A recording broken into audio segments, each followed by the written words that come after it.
That's all I got right now.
Yo, what's good? What's good? Yeah. Trying to hype myself up. It's kind of warm here today. I need to turn that one off.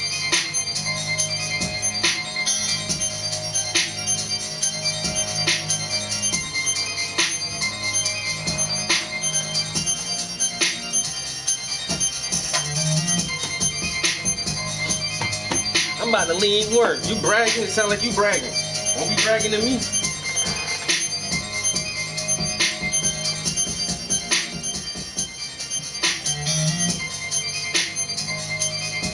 I'm about to leave work. I'm saying bragging. I'm about to leave work. I feel you.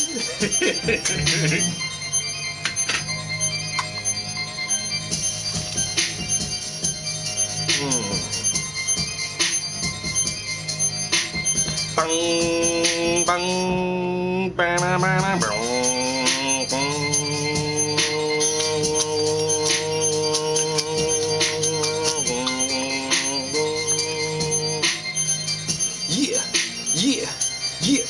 Yeah.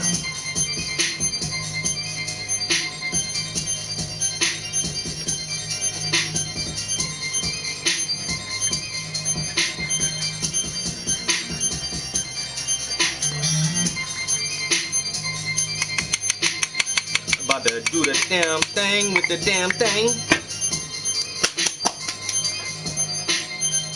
Gotta get my medication squared away. What happened to my other thing? Where my other thing went? Oh, I know you wanted to watch it. 8-ball corner pocket. Don't make me grab my rocket or call up Miss Crockett, cause we ain't playing. We hit you like a socket. Then we about to drop it like. I need to stop with the corner freestyles. I ain't even smoke yet.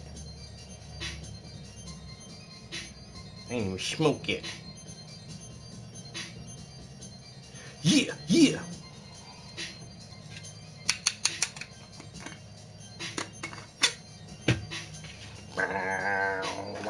Oh, here we go. Woo! Boy, I'm so happy I get to do this right now. You don't even know, girl. On my Tuesdays and Thursdays, I love them kids. I love every last one of them kids. They all so special and so unique. But damn, I don't be having enough energy, bro. Look.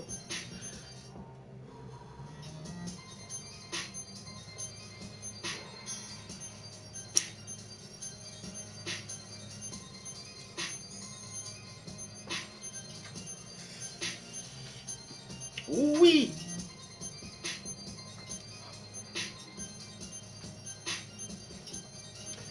I welcome you to the Zen Zone. All cool people are welcome.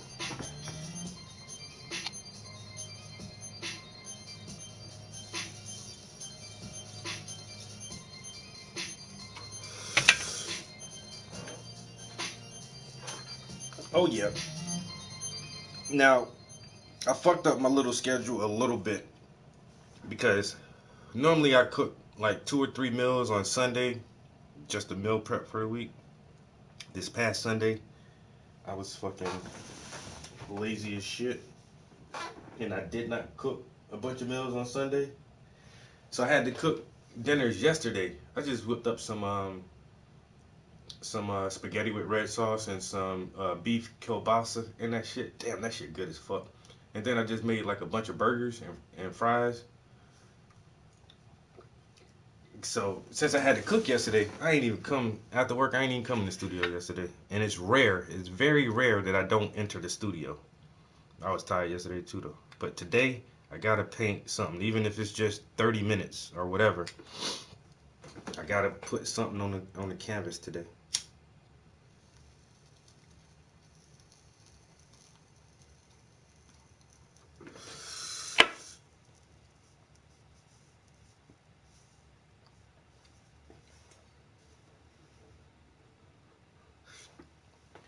I got the bowl. I got some coffee. I'm feeling good right now. I'm in the studio. I'm off work. Paint for a little while, and then You already know what time it is after that. You already know what time it is after that. I do the same thing every day. Like when me and my girl got together, I tried to explain to her like how boring of a person I am.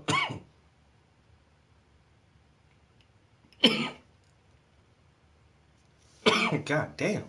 Really? Are you done yet? Is you finished? All right. I do the same shit every day. I go to work. I come home. I come in the studio. I play video games. That shit made me happy though. That's what made me happy.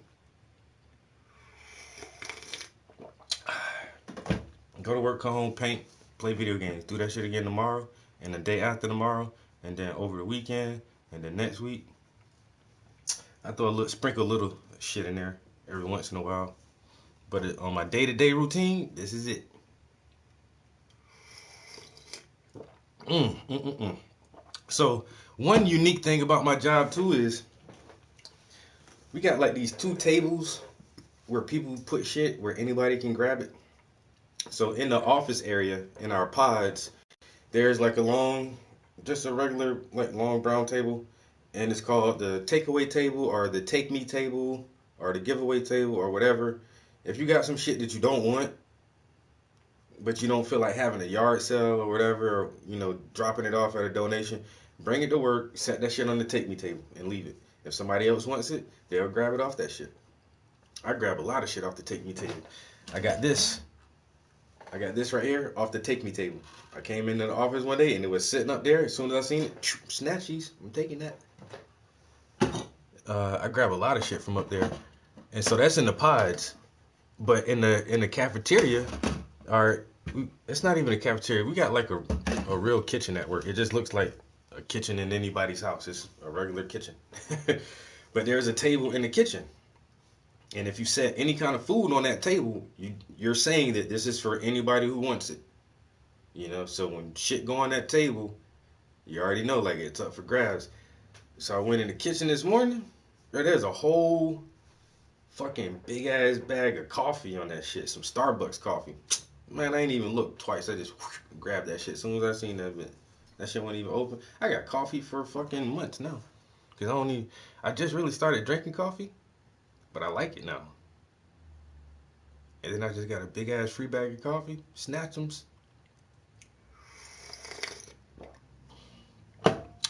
Whoever put a big ass bag of Starbucks coffee out, they didn't buy that shit. And it's a flavored coffee too. It's pumpkin spice, which I don't really care. I'm drinking caramel flavor now, but you're not gonna put out an entire whole brand new unopened bag of Starbucks coffee, not the big bag like that, cause that shit like that's about $25 right there. You're not just gonna buy that shit just to give it away. So somebody gave that to whoever. Oh, you want some pumpkin spice coffee? They said, yeah, I guess I'll take the pumpkin spice. And they looked at it, it was like, I don't want this shit. And then they just left it on the table at work. So now I got it. And I can't wait to try that shit.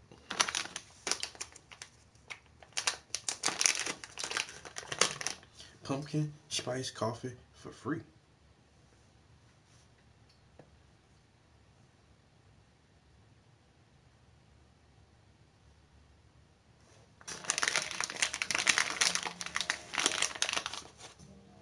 I might do the Instagram again. So I went live when I'm with the kids for a little minute. I don't be wanting to put them on there too much or too long. And then I don't mind doing that because I got all my FBI clearances and everything. People know I'm not trying to exploit my children or anything like that. I'm not trying to harm them or put them in danger or anything like that. I just want everybody to see that we be chilling and having fun and shit. But then but with my Instagram, I delete all my shit anyway, so I feel like it don't matter if I show the little after school program for a few minutes.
I gave my boss a painting today. I like she like my boss is like one of the best people I know. I ain't gonna lie, yo. She's just a real good person. And so I've had this some art. I got old art, you know what I'm saying? Art I've had for fucking years and years. And I'm to the point now where I don't use anyone else's materials or images. I try to use only my own photos, period. And now with my AI art, I only use my own AI art to make art. And so I have a bunch of old stuff that was like busy work. When I didn't have great ideas or anything to work on, I would just, find shit online. I would just find a picture online and paint that just to be painting, just because I like to paint and I wanted something to paint and trying to paint cool stuff. And so I still have like a few pieces of older stuff that are not my original source material. It's not my ideas or my concepts or my compositions. And so lately, like when I first did them, and they're all great paintings, they're really good, but once again, it's not my own stuff. So, like when I first made them, I was like pricing them how I would price anything else. I want a lot of money for this shit because this is a great painting. But now when I look at them, I'm just trying to let them go for like extra cheap because once again, they're really good paintings, but they're old and they're not my own sources. So I put some stuff in a little shop for January and February. Two older pieces, like I say, that I just found some pictures online and painted that shit. And I had them priced like really cheap, like super cheap. And nobody, no shits ain't even sell. So I'm like, man, today was the last day for that little show. So I went to go grab my art and I was like, the one painting. Now, this is gonna sound weird, mean, and racist all at the same time. I'm gonna hit this pipe before I say it.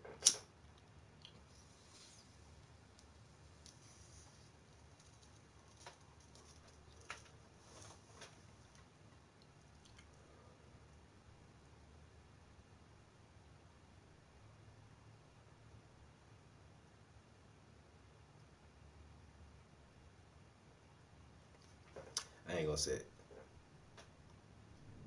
But anyway, the art didn't sell at the shop, and so I don't know. I just gave my boss one of them paintings. I just put that shit in her office because I went and grabbed them on my lunch break. So when I got back to the office, I was like, fuck, I'm gonna just give one of these shits to my boss. Cause my walls, like my house is full of art. I got so many fucking paintings. And my boss has really been wanting an original painting from me for a long time. And she said she was gonna commission me to do some shit, but I just gave it to her.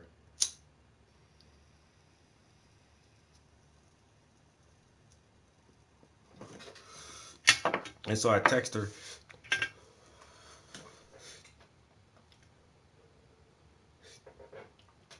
my boss. I said, "Happy merry birthday, Christmas anniversary." She texted me back a bunch of question marks. Like, what the fuck does that mean? I said, "A painting in your office is for you. So that's your Christmas present, your birthday present, your anniversary present. It's all your gifts right there. Happy Merry Christmas, birthday, anniversary. You got one. You got an original."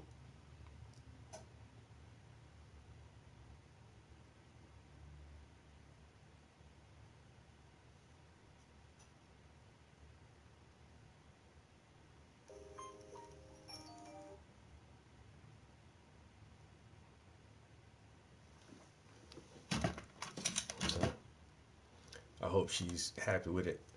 I know more people would be happier if they could choose what they want, but I don't let people choose that shit. Not when I give that shit away. Not like that. Um, and I don't normally give that shit to people. But like what's good, bro? All my closest family members over the years, I've been giving them art. Like I want everybody like my immediate family, motherfuckers who I really fuck with and who really fuck with me. I want all my family to own a piece of my art. So every once in a while, like, you know, most of them, I got two cousins. They got to get some art, but like my aunts, everybody got art. Goddamn, my sister got art. Um, and one of my cousins got some art. But I want to give it to like two or three more cousins, and another one of my aunts. Yo, what's up, yo? But you're super nice like that, so I can see you doing that. Yeah, yeah. Like I say, but that's for the people who who really fuck with me and who really like support my shit. Like I want them to have that shit, yo. So,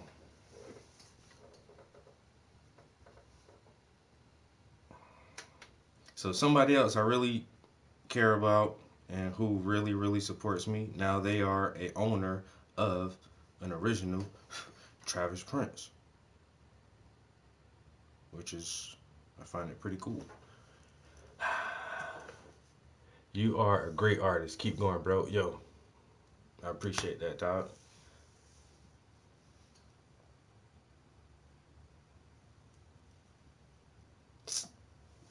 I appreciate that too. So, hey, you know how we do it? We got the dual stream going right now. We on Instagram and we on YouTube Live. Instagram. Say what's up to YouTube. YouTube. Say hello to Instagram. How y'all doing? How you doing? Good evening, everybody. Got the YouTube family up in here checking us out. You know what I'm saying? Giving me great compliments, motivating me, encouraging me to do better, to be my best. That's how I like it. You know what I'm saying? And this shit works. Don't think the compliments just fly by. You know what I'm saying? I feel like, damn, I be sounding racist when I be saying shit sometimes, man. Shit. It just be the truth, man. Shit, I do this for us. I can't help but say there ain't no other way for me to say it. I do this for us. Blackity black, black on both sides. You know what I'm saying? So I try to, like the kids I deal with, yo, they're not exposed to a lot of shit. I don't like that. And when they do get exposed to some shit, it doesn't come from someone who looks like them. So if they don't see someone like them doing things out of the norm, their idea of what is possible is limited. If you can see it, you can do it. So we have to show them that everything is possible.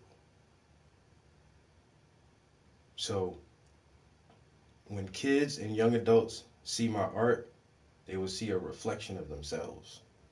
Someone who looks like them in a grand setting, in a regal, in a pristine setting. So the compliments don't go over my head. Trust me. That is my motivation. It is my encouragement. It lets me know that I'm doing something right. I don't get a lot of shit right, yo. I would tell you right now. I got the bullshit with me like everybody got bullshit with them, you know? But the things we can do, if we can do them right, do that. So I feel like my art is that thing. And I try to do it blackity blackity black, beautiful, beautiful black on black. And stack it some more. However many times you want to stack it. You know? So black on black. Yes, that's how we're gonna do it. And this is for everybody in general. But for us specific. I hope that everybody who comes across my art can pull something away from this shit. Or think about something, or look at a situation different, or have a new idea or something. Everybody, but us specifically. You know, this is because we big, we giants. You know what I'm saying? We giants, man. The elephant in the room has awakened. And motherfuckers should be able to see how big we are, how magnificent we are, how beautiful we are.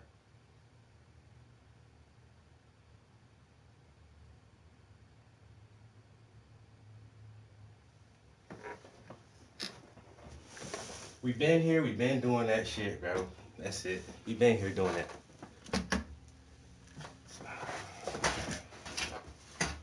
Now let's show everybody. Magnificent. It's magnificent. Hope everybody has a good day. Tomorrow is hump day. You know what I'm saying? Tuesday under the belt. Knocking them days out easy. Got that leap year. Y'all get that extra day. You know, February. You know what I'm saying? Because the Gregorian calendar is all weird and shit. When they supposed to be motherfucking 13 months for the moon cycle, but they want to do the sun thing and start the calendar, the new year in the winter time, which is weird, you know what I'm saying? But leap year, because the math don't add up, so every so often we got to throw an extra day to, you know? But hey, what are you gonna do about it? Daylight savings time, let's make the day shorter. Let's make the day longer. I don't know, man. This is some weird shit, man. When you think about it, though, so it goes like this, right? It goes like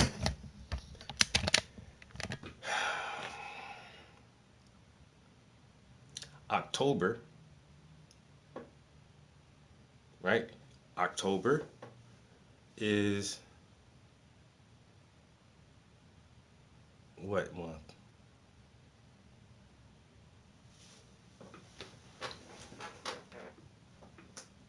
Octo is 8. October, octo. So October should be the 8th month. November, nover, nueve. 9, no, nova. November should be 9. December, decagon, December should be 10. Right? So how we got 12 months in a year, but the last 3 months are 8, 9, 10. But if it was 13 months from the lunar cycle,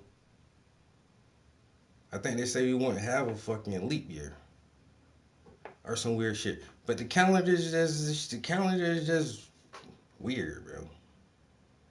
It's all weird, man. The calendar is weird. All the names of the months are weird as hell. The names of the days of the week are super weird. Y'all ever think about stuff like that? I'm rambling now. I just smoke good too. Anyway, honestly, art speaks to you.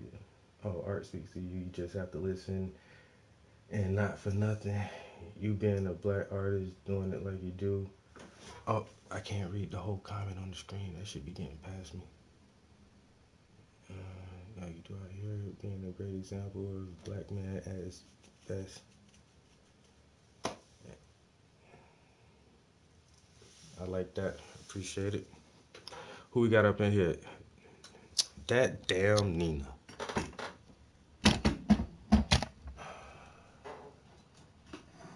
That damn Nina.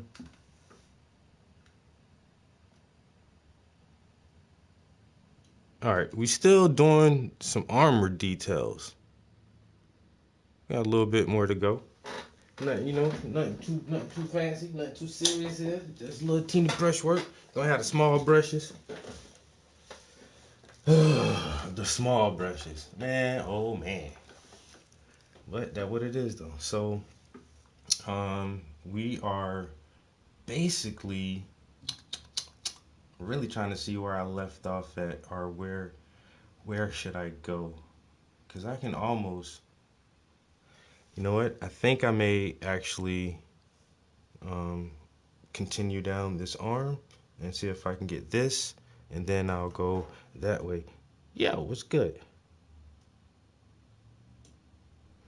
So yeah, I'm gonna try to do this, and then that way sweep it over, maybe do this, and then bring it down and work it like that for a little minute. Let's see. Um,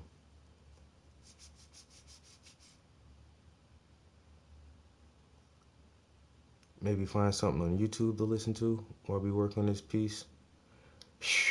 Man, I've been trying to tell everybody about this Sora AI shit. Man, oh man.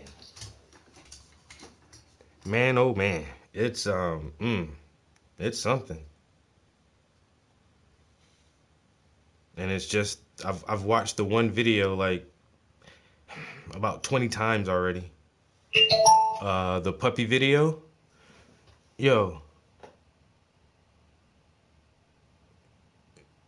Joy. You seen the puppy video? Who hasn't seen it yet?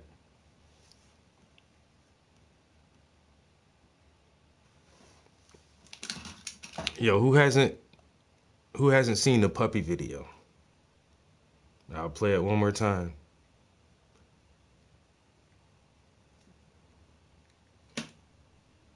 So this right here is crazy, crazy. That right there. Look at it. Look close now. Look real close. Yo, Kyle, you seen this video yet?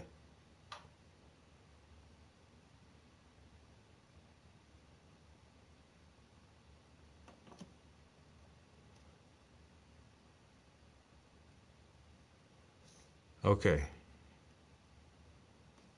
That is OpenAI. OpenAI is the same company that made Chat GPT.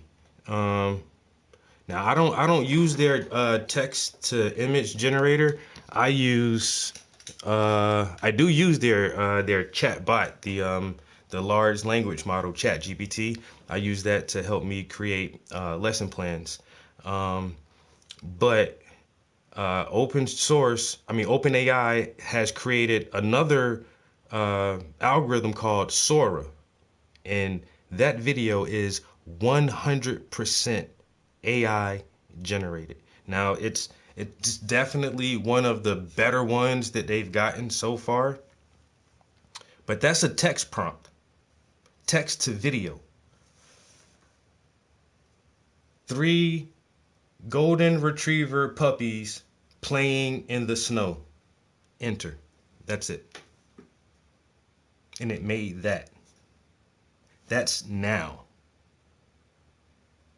So imagine next year. Imagine 5 years from now.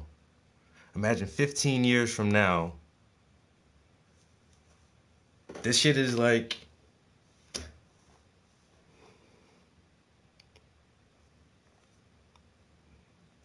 I've been trying to tell people, yo, since the first time I used ChatGPT, and I've really been following this shit like last year. I'm like, yo, this shit's about to change everything, everything, everything, everything.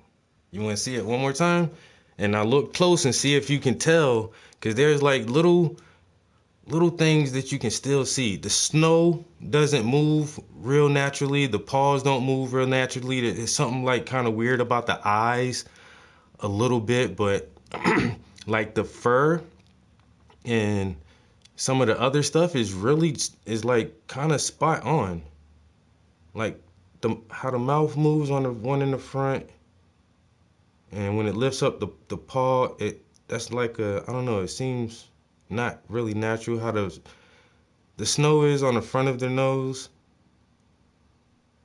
But if you're not looking for that shit, if you're not looking for it, and just say that was like a ad or a commercial or something, and it just played like real quick one time like that, you'd be like, oh, that was a cute little commercial with some dogs in it. Nah.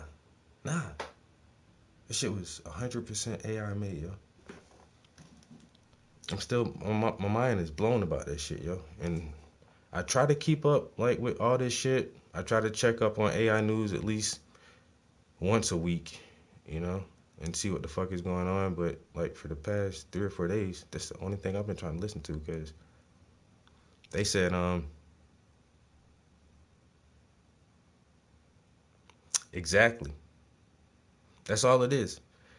Their algorithm or the module has watched so many hours of video that it can just emulate and imitate. My brother showed me artwork created from him from his script, similar to you use it as inspiration.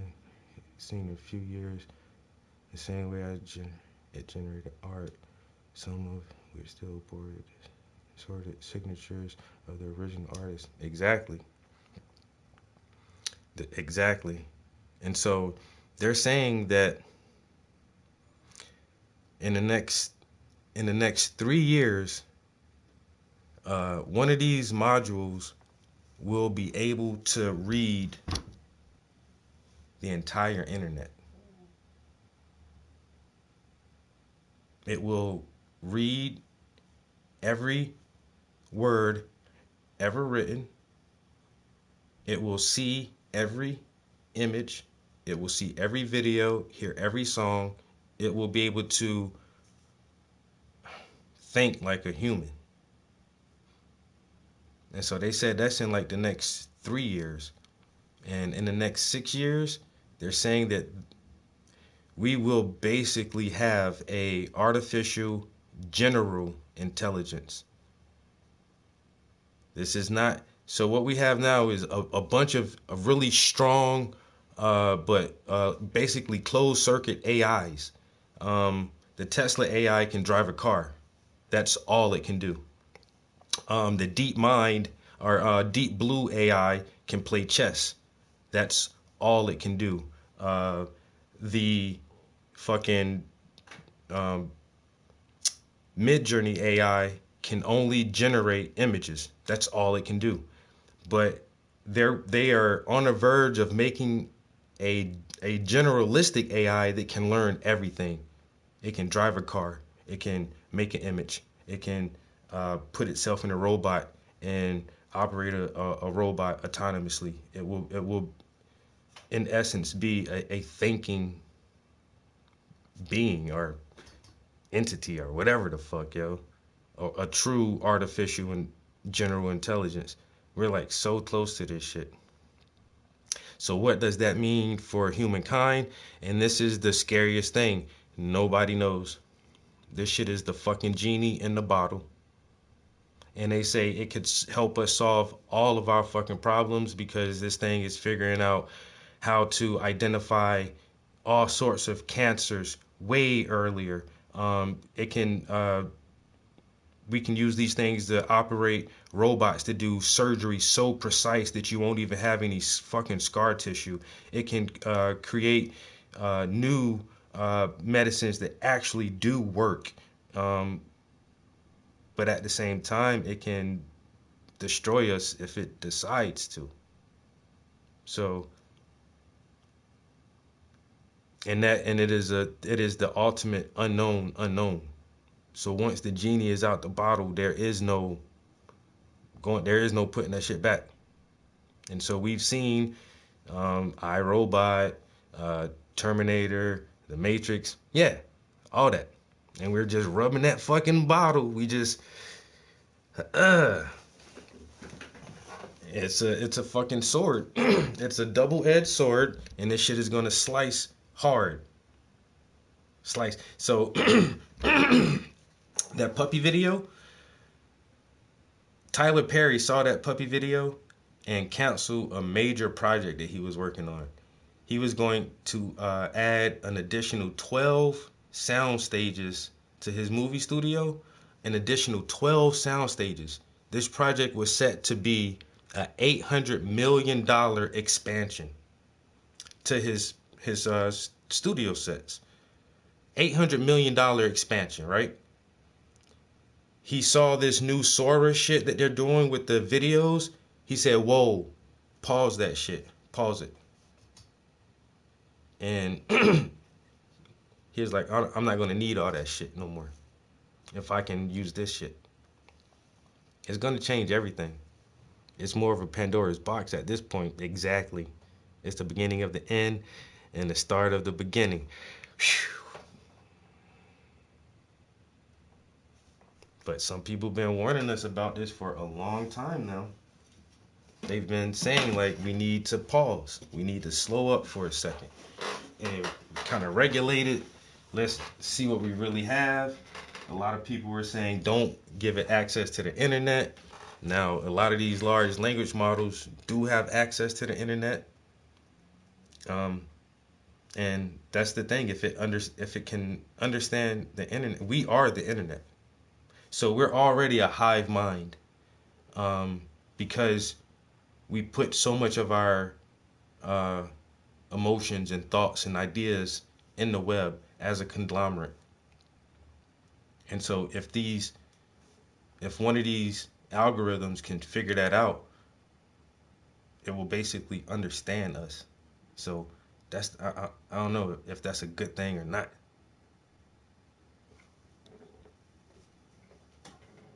You know what I'm saying? Would this shit be empathetic and really try to help us, or would it be like y'all just a fucking cancer, just like cancer, bitch, to this whole beautiful planet? Y'all just fucking this shit up. What if it tried to take us out?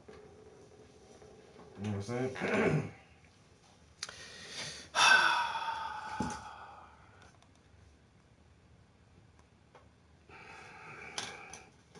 What if it try to fuck us up though? That's the only thing. So Elon Musk, he's been saying this for a long time. That's why he wanted to make his Neuralink uh, company, which has the device called the Neuralace, which is an implant. And he says that we have to become a symbiotic unit with this fucking thing so that we can have more control over it. Because if we don't do it that way, once again, that should have just, if it has complete autonomy, I don't know. But I'm definitely not getting no neural lace though. It's just like, how do you, I don't know. I don't know. This is some weird shit.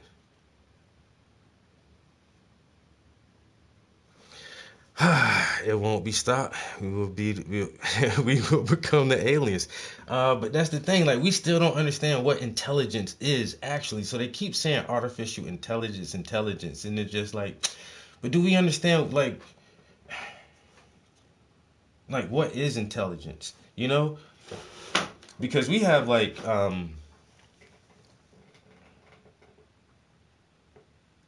we still have like a lot of fucking like instincts, but are our instincts intelligent?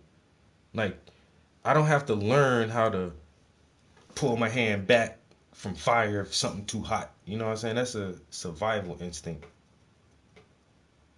But like this shit won't have like certain qualities like that.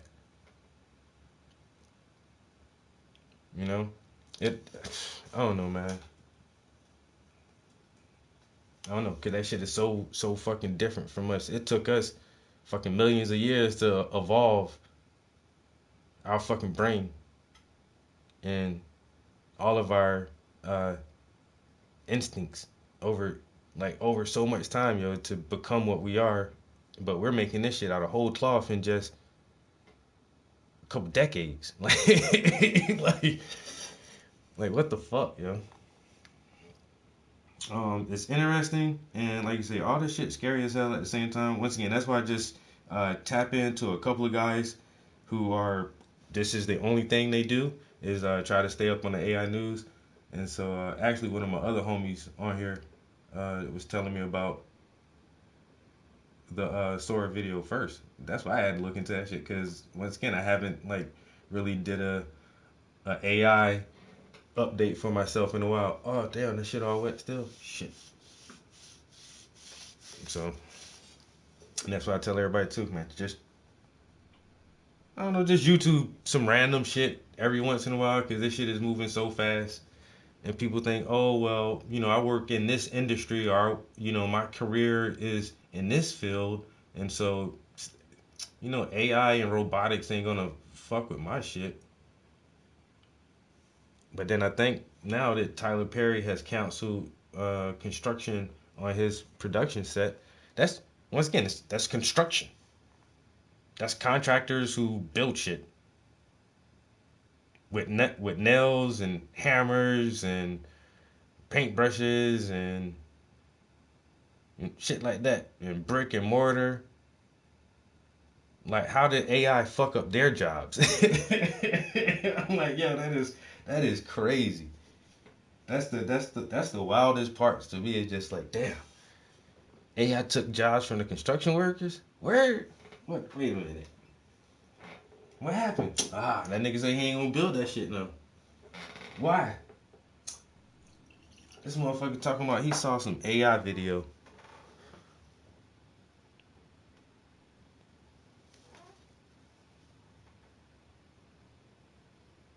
It will build to make corrections, meaning will be deleted for our imperfections. Man, there's this old anime from way back in the day called Kashin.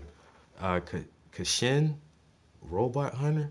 Was that the name of that shit? Let me see. Kashin. Kashin Robot Hunter?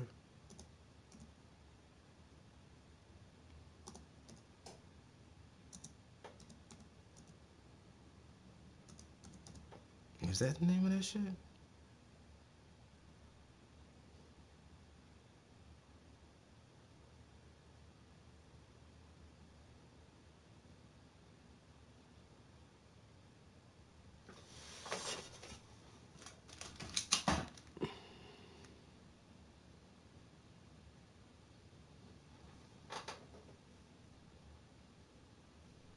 Yo, thanks, Jay. I'm gonna holler at you. Among these freedom fighters, when the Black King and his robots ruled the earth, some found the courage to resist this tyrant. Among these freedom fighters, one stood out above the rest. He was the last best hope of humankind, and they called him Kashan.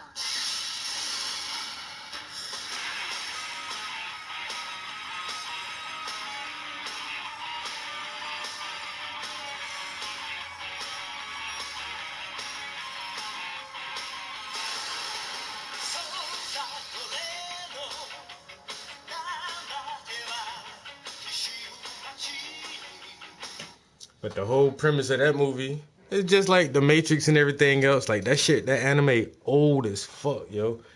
But it damn. But once again, it's just this. It's basically the same premise that mankind got so advanced that they made like really advanced robots, and they became conscious. And like some of the robots were uh created to protect the earth and to keep the earth pristine. And then this one robot just went rogue and was like, and that he thought to himself like, yo, humans are the worst thing on this fucking planet, yo.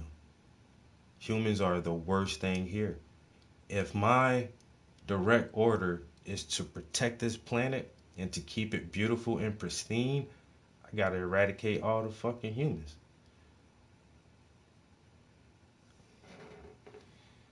And so that motherfucker then killed damn near the whole human race and enslaved the rest of them. And then you had the one dude, Kashin, and he was like a cyborg. He had a bunch of like robotic upgrades and shit. Like he was basically damn near more robot than human.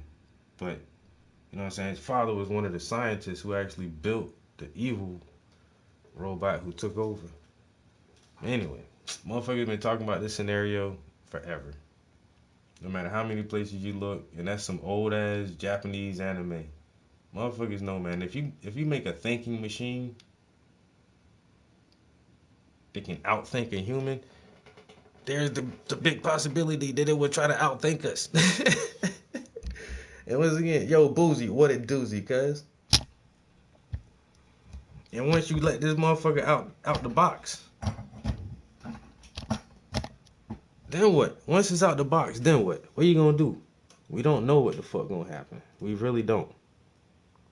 They talking about 6, 7 years max. 6 or 7 years max, yo. I don't know. Every time I think about this, I still get goosebumps.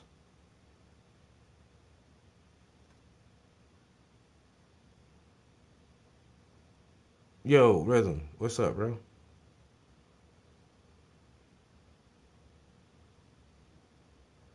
You seen the new AI shit?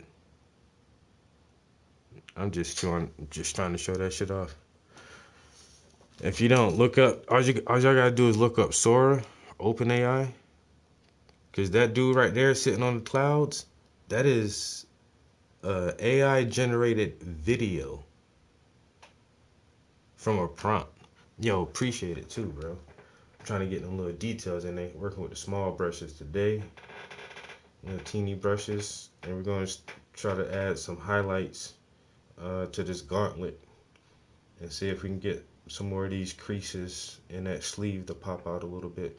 But we've been slowly adding some of the bright whites and trying to get some tone mixtures in there. It's coming along nicely. It's starting to like pop out a little bit in places. You know what I'm saying? So from a distance, that shit look like bling bling. But yeah, man, the open AI stuff, cuz this shit is getting wild, bro. And I got a paid subscription to Midjourney for that. That's how I made this image on the AI shit. I'm telling you, somehow, some way, if you're not into the shit, you gotta get into it. Yo, War, you gotta get into the AI shit somehow or another, or know about it, or just try to stay up to date with what's going on with this shit. I'm trying to tell everybody too, man. Look, if y'all invest in stocks, if you don't invest in stocks, first of all, you should. And if you do invest in stocks, get you some Nvidia. Nvidia. This is for entertainment purposes only. Instagram, YouTube. This is for entertainment purposes only. I am not a professional. I do not have any degrees. I am not giving out any kind of financial, medical, or legal advice. Anything like that. I do not know what I'm talking about. This is all scripted for your entertainment purposes only. Do not believe anything I say. I will repeat for Instagram. I will repeat for YouTube. Do not believe anything I say at all. If you believe anything I say, go look it up for yourself and make sure that it is a fact, because I am not a professional and I'm not giving out any type of professional advice. Go buy some Nvidia stock. Go buy some Nvidia. They are a graphics company that makes all the fucking chips and all that shit for graphics cards. You can't have anything on your computer screen without the graphics. And they are on the cutting edge of this thing. Nvidia. Bro, they've been around for a while and a lot of people use them. Their stock is already high as fuck, but it's just going to keep going up.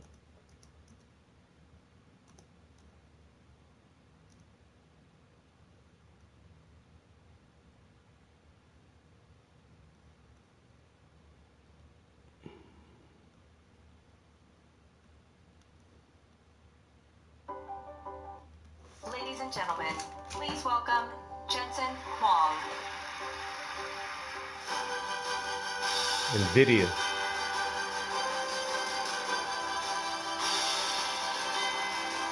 The purpose of GTC is to inspire the world on the art of the possible of accelerated computing. Have a great GTC. Bro, they doing everything that has to do with AI and robotics. Nvidia got they. No, don't do that. Nvidia, yo, stop. Nvidia got their hands in that shit, yo, and they booming. So I'm just telling you,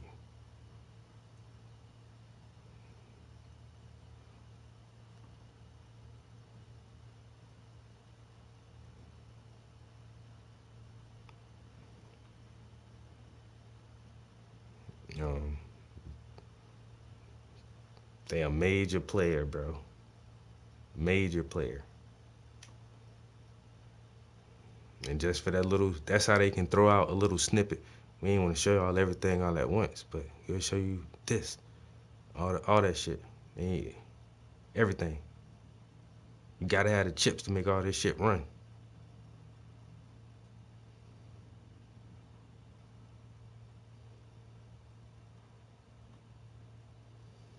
As we approach AGI, do you think it's going to be a slow takeoff? As we approach AGI, keep looking for that. Everybody keeps saying AI, AI, AI. Honestly, AI ain't shit, really. AI can make that puppy video now, but when they get that AGI, that's when it's no turning back, yo. AGI.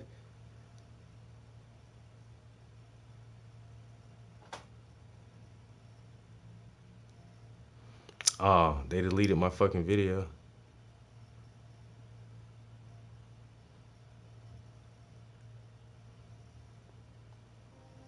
Or a fast one? Sam Altman shares his view on the matter. In the meantime, Google drops Genie, which means that there's yet another AI superlab pursuing foundation world models. Are you noticing how the time between big breakthroughs in the AI space is getting smaller and smaller? The rate at which we're seeing these events happen is getting faster. Some say the singularity will be here when the rate of AI progress is too fast to follow. How far away do you think we are?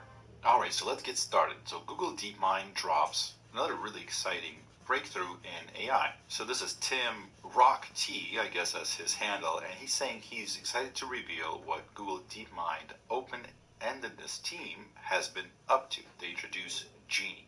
Genie is the thing that we'll be talking about today, a foundation world model trained exclusively from internet videos that can generate an endless variety of action controllable 2D worlds given image prompts. Rather than adding inductive biases, we focus on scale. We use a dataset of over 200,000 hours of videos from 2D platformers and train an 11 billion parameter world model. In an unsupervised way, Genie learns diverse latent actions that control characters in a consistent manner. So if some of this does not make sense, we'll kind of unpack all of this in the actual paper. And they're saying our model can convert any image into a playable 2D world. Genie can bring to life human design creations such as sketches. So I guess here's some sketches from young players, young world creators, and so it turns their sketches into worlds. And Genie's learned latent action space is not just diverse and consistent, but also interpretable. After a few turns, humans generally figure out a mapping to semantically meaningful actions, like going left, right, jumping, etc. And you say, admittedly, OpenAI's Sora is really impressive and visually stunning, but as Jan LeCun says, he's the AI boss at Meta/Facebook, a world model needs actions. Genie is an action controllable world model, but trained fully unsupervised from videos. So here's Jan LeCun, and so he's saying lots of confusion about what a world model is. Here's his definition. So let's try to unpack this a little bit.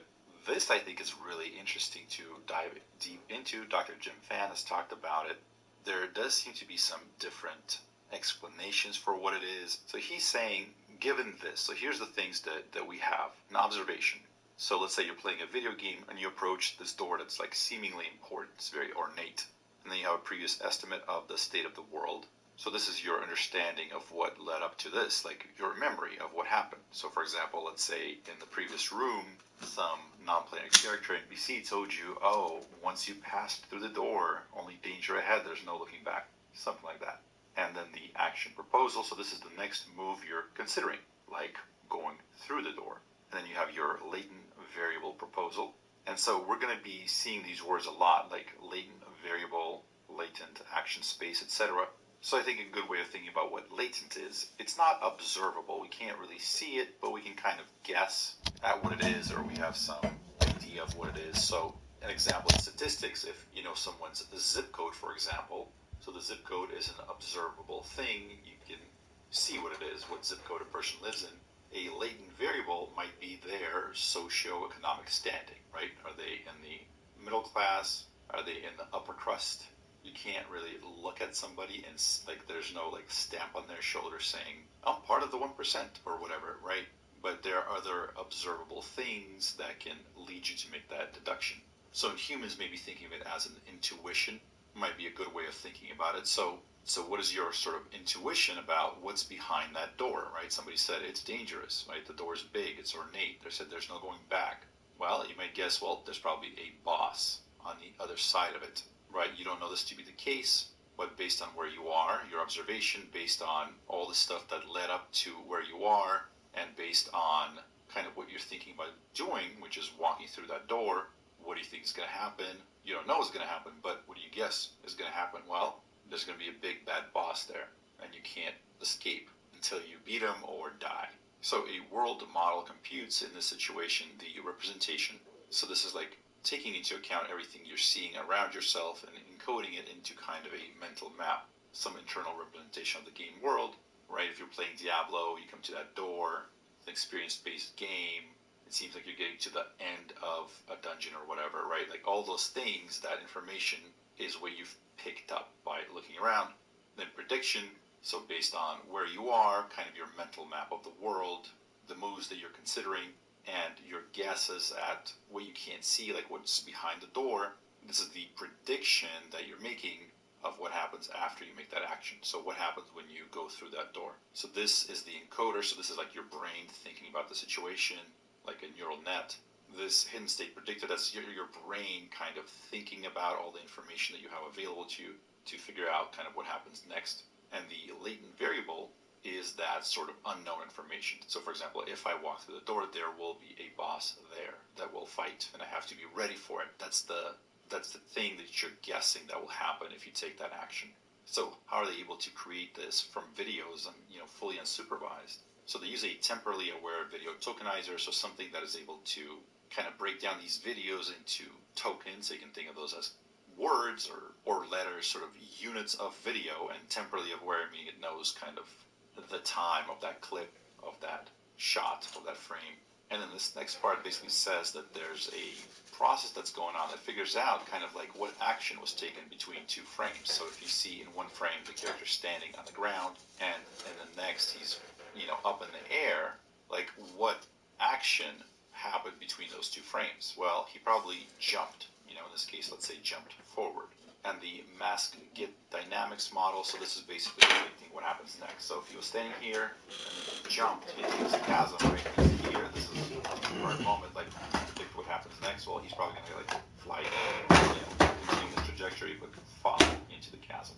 Next, they hit it with lots of compute and data, so basically scale, right? More data, more high quality video, and lots and lots of computer chips. And this is where it gets extra interesting, because basically more and more companies and people are talking about this idea of foundational world models. So basically, if you can imagine an agent, an AI, that is able to learn in any sort of reality, whether that's something like this where you're watching a claw grip something, or jumping platform to platform, or whatever, basically playing any video game, controlling any robot looking thing, whatever. If they're able to just generalize and learn across all realities, then it becomes pretty simple then to take them out and have them run around in the real world, for example. So if we're able to simulate physics in a simulation, and the robot, this AI agent, can get really good at controlling the robot there and across all similar types of realities, he's going to be good in the real world. And so they're saying when we train Genie on robotics data, so this is the RT1, Google DeepMind's their robot that's kind of using a combination of a language model, a vision model, and kind of an action model. So it's kind of a language, vision, action model. So they're saying when we train on that robotics data without actions and demonstrate that we can learn an action controllable simulator there too. We think this is a promising step towards general world models for AGI. Boy, we're seeing that word more and more nowadays, aren't we? So here's Dr. Jim Fan. So he's saying, Tim, that's this person that we just read the tweet by, he's one of the most imaginative researchers I know, and Genie is one of his most imaginative works. Unlike Sora, Genie is actually a proper action-driven world model with inferred actions. 2024 will also be the year of the Foundation World Models. Alright, so let's dive in. Genie, generative interactive environments. So Genie is capable of converting a variety of different prompts, so they can use real-world photos, sketches, text to image. You can just write out what you want to see. And they're able to create interactive, playable environments that can be easily created, stepped into, and explored.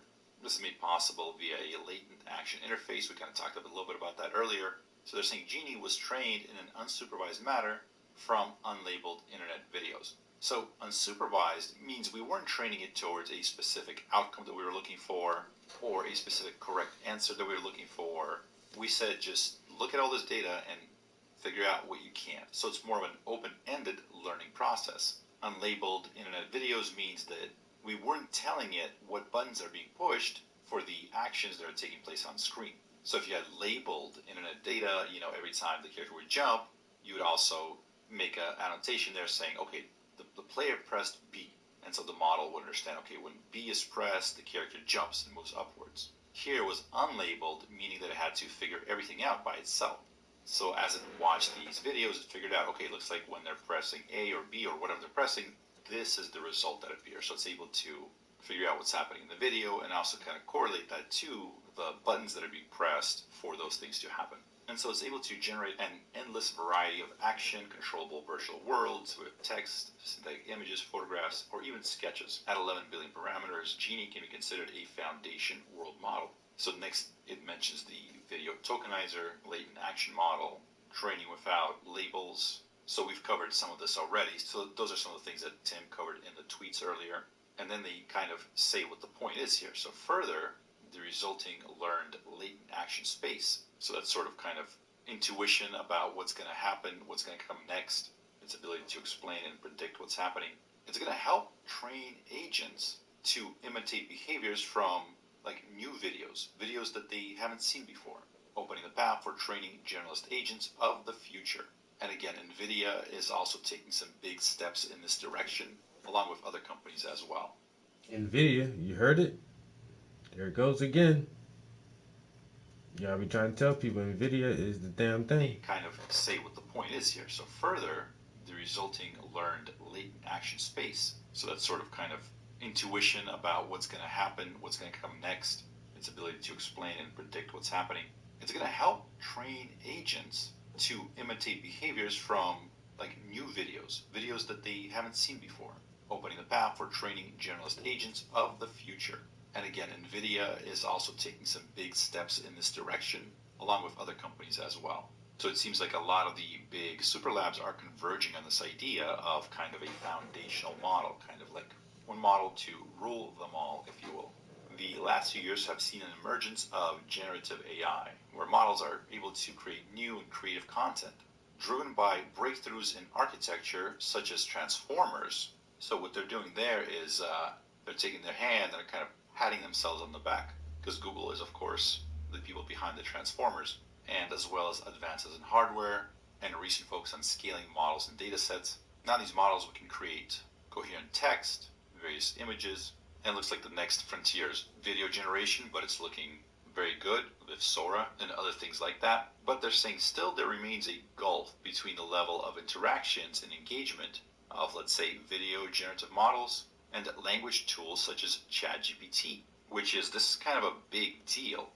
This might be the biggest deal, because if you're able to create something that's able to produce video and text and data, and it's able to take in video and text and data, and it's able to interact with it, like for example using a mouse to click on things, because I mean if you think about a game and running around and jumping up and down, that's not too different from using a computer to surf the web or type in Excel functions or whatnot. They're the same sort of action space, clicking buttons, moving the mouse, based on what's happening in real time on screen. And they're saying, what if, given a large corpus of videos from the internet, we could not only train models capable of generating images or videos, but entire interactive experiences. And so they propose this generative interactive environments. So we've covered most of this already. They're noting here that this architecture of Genie, it scales gracefully with additional computational resources. And to demonstrate the generality of the approach, they also train a separate model on the robot videos from the RT1 dataset. So this is showing that robots watching videos can learn to, be better robots, do things more effectively. So here they talk about the latent action model, so that idea of kind of intuitively guessing out what's going to happen, or using all the data, all the memories that you have to kind of figure out what's happening. The reason why this is exciting is because generally to teach AIs to do something, you had to have, like, let's say, videos plus action labels, writing out what buttons are being pressed that correspond to the character jumping or moving around. They're saying this could be costly to obtain. That makes sense. You would have to have, a human being sit there and write it out.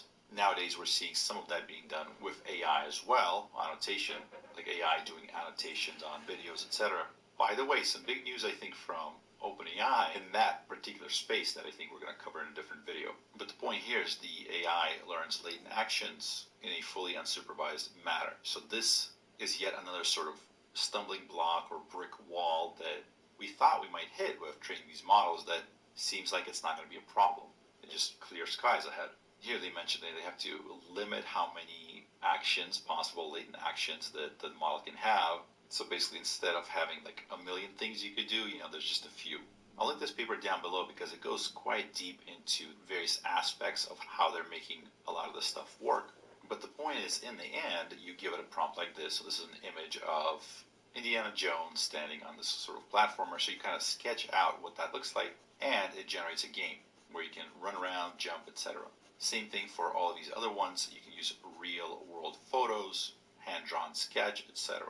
And they note here that they're seeing clear character movement in these games. Some of the images, they're visually distinct for like one frame from the other, so it looks like it does have, if you've seen those old school AI videos where everything kind of morphs over time, or you can see it here, he's standing on what looks like a yellow phone or something like that, and then in this picture, it looks like this object kind of changes, but the point is they're seeing that this character movement remains very, very clear. This is interesting. So here they're learning to simulate deformable objects. So this is like a bag of chips. That's a bag of chips it's grabbing, and of course that's got to be a very hard thing to do, since as you're grabbing it, it kind of deforms, it squeezes. And so they're saying Genie is capable of learning the physical properties of objects, such as a bag of chips. It also learned to emulate parallax, so that idea of the background moving at a different rate than the front, commonly seen in these platform games. It almost kind of makes them look 3D a little bit. And notice here they're saying it's an emergent capability of the model, its ability to understand 3D scenes and emulate parallax. So here's an example of parallax with the foreground, the background. There's like multiple layers that move at different times, at different speeds, so you kind of get this 3D effect, even though everything's 2D. And they're saying this was an emergent ability, meaning that it's not, they weren't necessarily training for it. This is something that it learned to do implicitly without being necessarily told to. So here it's learning down, up, left from these images, and despite training without action labels, the same actions are consistent across varied prompt frames and have semantic meaning, down, up, and left. And here is the big reveal. Training agents. So agents, if you've been following this channel, we talk about it quite a bit. This is kind of where everything is heading. This is what a lot of people are researching towards, both here in the States with the big tech companies, as well as China. China is releasing a lot of different papers around agents and architecture and benchmarking them, etc.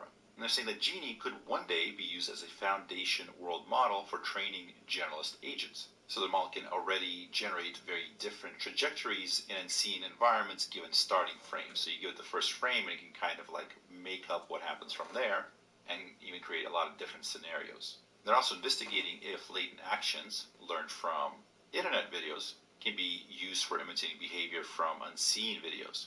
And here they're comparing sort of what the Genie model will do against the likelihood of an expert taking kind of the same actions. Expert in this case I think means just a kid that can play the game. And so basically they set up this procedurally generated 2D platformers that randomly creates these environments. And so as kind of a benchmark, so they're setting up an upper bound is that expert, so somebody that's good at the game. And the lower bound is just a random agent, so it like randomly mashes buttons, right? So it's like that's the worst you could do, and somebody that knows how to play the game, the expert, that's, let's say the best you can do. And so this model achieves the same score, basically, after being given as few as 200 examples to adapt. So after watching the experts move around, navigate for 200 examples, but never having seen Coin Run before, so it hasn't been trained on that game, it becomes as good as the expert. This is important because what this means is, let's say you have a person that's been playing video games for a long time, they put in their 10,000 hours into it, and then they pick up a new game that they haven't ever seen before. Maybe they watch somebody on YouTube, a video of how to play that game, just a little bit, just to pick up some tricks and stuff like that. And all of a sudden, they're really, really good at the game, even though they don't have a lot of time put into the game. That's what humans are capable of. That's kind of like this idea of general intelligence, of being able to transfer knowledge from one game to another, even though they could be very different.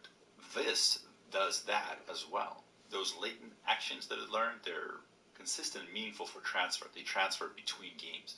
So here they're giving some examples of what you can do. So for example, this is the prompt. So this is somebody sketched a little character on a brick little platform, right? And then the game plays it out, Genie plays it out. So it looks like it's standing there, it moves to the right, then it jumps, and then it lands on this platform. And all of that was generated from this just sort of example, this prompt. And they have many, many more that kind of demonstrate that.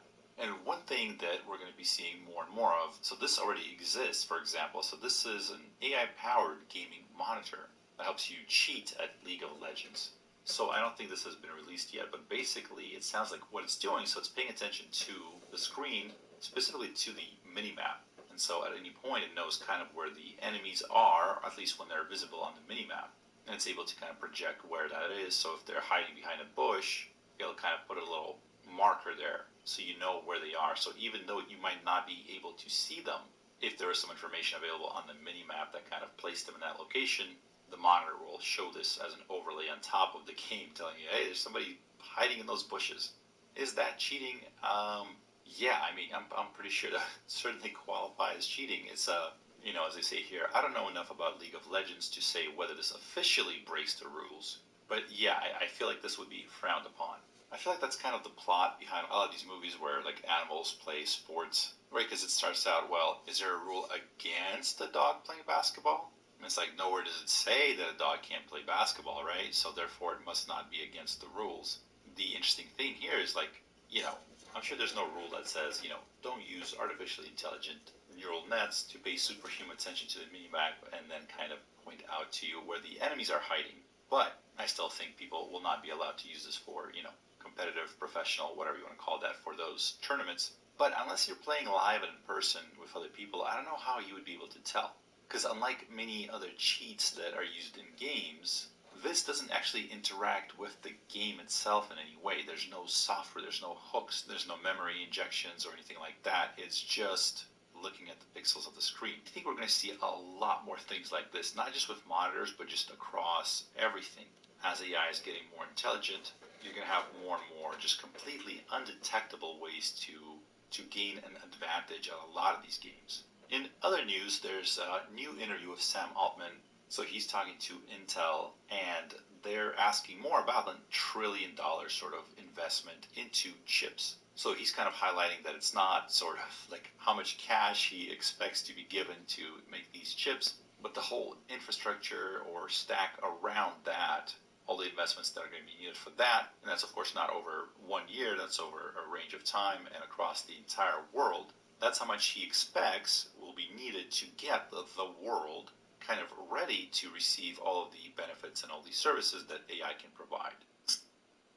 Every time you feed your pet Hills, you help feed a shelter pet, which helps make them healthy, happy, and more adoptable, changing their life forever so they can change yours. Science did that. 7 trillion. What's this all about anyway? Look, as I'm sure you all know, you shouldn't believe everything you read in the press. The kernel of truth is that we do think that investing a lot of money in AI compute, energy, data centers is going to be important to deliver the amount of services people want and the tools that we all are going to really, I think, get a huge amount of value out of to help create better futures. But it's across a lot of stuff. It's not, I mean, this is like a worldwide investment to help many, many different efforts, many different people, and not just chips, of course, but sort of the whole infrastructure stack around it. I think this is going to be one of the greatest tools humans have yet invented. If you think about what we can do with more intelligence available to us, more abundant intelligence, cheaper prices, things that humans on their own are not capable of, we will all be able to invent new things for each other that astonish us. That's how the future gets better. Part of our strategy, what we call iterative deployment, is that we want to put these things out into the world early so that people can adapt and think and provide input, and that we can be ready for the magnitude of change that will come over time. So he's kind of saying, we're about $7 trillion worth of investments away from having that globally available to us, which certainly that makes a lot more sense. That definitely kind of puts it into perspective. So that's all for AI news for today, because we have quite a few things coming out that's probably as big as Genie, potentially even bigger. There's some chatter about Elon Musk potentially buying Reddit. He bought Twitter for $44 billion. Reddit is looking to IPO at about $5 billion. So, chump change. I'm adding a new segment after this, just testing stuff out, seeing how it works. I think some of you might enjoy it. If not, I will see you tomorrow. Same AI time, same AI channel. So I wanted to start answering some of the comments, or highlighting some of the comments that all of you have been making. I really appreciate each and every single one of you that goes and leaves a comment, from the kindest of you to the meanest of trolls. I appreciate it. I mean, I think the worst response is if no one cares, if no one watches it, no one comments. I mean, that means I'm not connecting in any way, good or bad. So people are talking about Comfy UI. So Comfy UI is for stable diffusion. That's probably the thing that I'm going to dive into next. That's what a lot of people are suggesting. Yeah, the subtitles always say Chad GPT for some reason, which is funny. Larry Niven, love Larry Niven, Ringworld, the Beowulf series, the Protector series. Definitely one of my favorite sci-fi writers. It's hard to say who's number one, but I mean, he's got to be maybe my top 5, my top 10 for sure. The Witch on a Broom is Kiki from Studio Ghibli's Kiki's Delivery Service, so a lot of people were very ashamed of me not knowing that. In my defense, I know Totoro, so I own this movie. If you've ever seen it, My Neighbor Totoro. And so they did My Neighbor Totoro, Kiki's Delivery Service, Spirited Away. They have a few that are like big and well known. Looks like they're still producing them. So yes, here's another one. Yes, I hang my head in shame. It did look familiar. I just didn't want to say anything because I wasn't sure. I noticed the globe in the background, totally ignored it, drawing Africa. So they're talking about the globe right here. So as it zooms out, so first of all, I wouldn't be shocked if it just completely made up random land masses to put on it. But so I think the person's saying that this would be the U.S., right, kind of. And this is South America, Brazil over here. So we're kind of looking at like this area right here. But I'm actually not sure if that's the case, because this could be Africa. I know it's distorted. And then this thing is Madagascar. I know it's like much bigger than it's supposed to be. Then this is Australia over here. And then these little land masses are, like Indonesia, Malaysia, Philippines, like over there. Right, because Australia, Papua New Guinea, New Zealand, and like Southeast Asia over here, then this would be Africa, Madagascar, and China up here. But I totally get why, like in this frame, I would totally see like this is US, South America, and then it went right to Australia, skipping Africa. But this looks like the Bering Strait right there, Australia, Africa. So this might be accurate, although distorted. I don't know, maybe I'm missing something. The newspaper is upside down, I think. That's definitely off. Yeah, that restoration, we went deeper into who did that restoration in a different video. I just kind of glossed over it in this one. But yeah, that's, I think, the worst art restoration in history, as far as I can tell. Some people are saying don't use the highlight text scroll thing in the beginning. There's this thing that people do, some other unscrupulous channels, what they do is, when the Tesla robot, the Gen 2 was launched, the video was launched, I used a clip of that in my video. And a lot of people did, right, because it was kind of big news. And some subdivision of Univision claimed copyright on like a lot of people's videos, basically stealing their money. So like Farzad here, made a video about it, used a clip from the Optimus, right? And I guess Univision was like, oh, we owned that video, right? Because see, Tesla presented this Nuevo robot Optimus, right? And like, we uploaded first, so basically they just stole the money from this person because they lied. They said we own the copyright to that video. They didn't. That was Tesla's video. Elon Musk even responded to it. But the point is, sometimes that's something that people do, and I've had it happen to other videos that were, again, random channels claim copyright on videos that they're not their own. So if I'm using, for example, Sora, that has happened with Sora before. And so if I put some overlays over it, that helps not trigger that. It seems to work a little bit. So that's why I kind of add some of my own stuff to it to kind of prevent people from doing that. But I'll see if I can reduce how much of that is happening. Just as I'm recording this, AI Explained, another YouTube channel, which I'm a big fan of. Great content on there. I believe his name is Philip. That's who runs the channel, if I understand correctly. And he's interviewed some incredible people in the space. So he just drops the same subject that this video is going to be about. So I better hurry up and post this. And he's saying the entire industry will not be shocked by this new release. To which I say, we shall see, Philip. We shall see. Anyways, my name is Wes Roth, and thank you for watching. Old Spice shampoo smells great and helps keep your hair thick and healthy looking.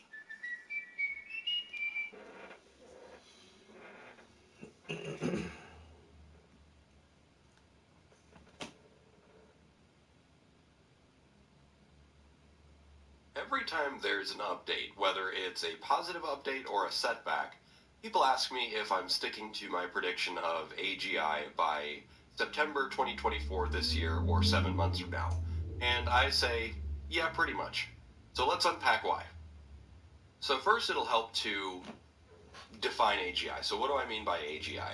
Now, obviously, the definition of AGI is pretty much we'll know it when we see it, but we also keep moving the goalposts on ourselves. But in objective terms, there's kind of a few criteria that I'm really looking for and that I'm really thinking of when I think of AGI. First is general knowledge. This is going to be a machine, a model, an architecture that basically knows everything that humans know. And, well, ChatGPT, GPT-4, Gemini, Llama 3, these pretty much are already trained on most human knowledge. Now, there is obviously a lot of human knowledge that it did not glean from the internet, and this is where you see companies like Microsoft, OpenAI, and Google scraping the bottom of the barrel for literally all knowledge that they can get their hands on, including by signing deals with news agencies and so on, because there is a lot of knowledge that is transmitted directly from human to human, such as in universities. Not everything is in books, or not all books are available, not all videos are available, and that sort of thing. So, but we're getting close. And what's interesting is we already have the algorithmic capability of integrating all knowledge. We just need to get access to the data. The second thing is advanced mathematics. And so this is one of the biggest gaps that still exists in large language models. And I'll talk about this because I think it was solved with QStar. But basically, you can't have something that is fully intelligent and able to, basically invent novel physics or discover new mathematics and call it a full AGI, because that is something that, yes, large language models have had really good verbal reasoning and contingency planning and that sort of stuff, but they've been really bad at math. And math is a unique set of mental capabilities, and it's not just processing numbers.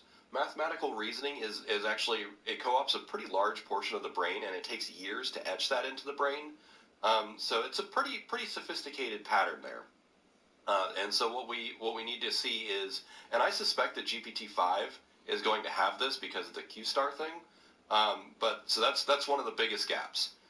Superior reasoning, so verbal reasoning, planning, those sorts of things, we need to see that as well. And I believe that ChatGPT, or at least probably the raw GPT-4, demonstrably has better reasoning than most humans already. Granted, you can trick it, and it does have failures, but then again, humans have cognitive biases too. So what's interesting to me is that we kind of mentally expect AGI to be perfect every time the first time, when we don't have that expectation for humans. Professional excellence, so just in more objective and pragmatic terms, an AGI should be able to replace most human jobs. That's just, we are the benchmark, like we are the yardstick, and so if it's AGI, then it should be better than us. And so we see layoffs starting with ChatGPT already. GPT-5, Llama 3, Gemini 1.5, 2, Ultra, whatever. All of these are going to start dislocating more and more jobs. And so just from a very pragmatic, objective term, it's like, okay, well, if it's better than us, it should replace us. And so that's one of the other things that you should see. And then also on a more academic level, we should see it surpassing humans on most benchmarks. So, you might remember it was, almost a year ago, ChatGPT, beat humans at the bar exam, and it's also passed medical boards and those sorts of things. So what we're going to see is pretty soon these models are going to surpass humans on pretty much every benchmark, including human benchmarks. So that's what I mean when I say AGI. Those are kind of the criteria that I'm looking for. And yes, I think that we will see models that surpass 90% of humans on all of these this year. So, as always, I'm not just making this up in my head. I'm paying attention to milestones. And so, for instance, yesterday was a huge day. Gemini 1.5 Ultra, Sora by OpenAI, the text-to-video came out. And while these were very interesting, my emotional reaction was not like, oh, this is super shocking.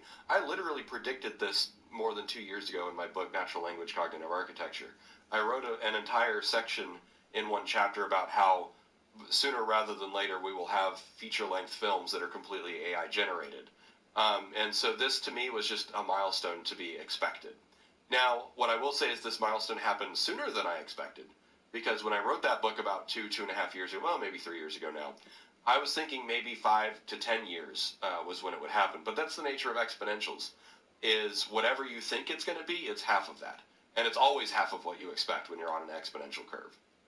So we've got Gemini, we've got Sora, we've also got a whole mess of companies working on robotic chassis.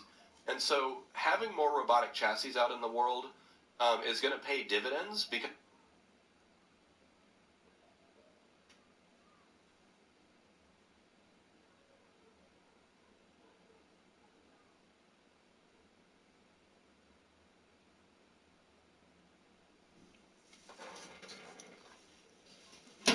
I'm about to be nosy as shit, bro.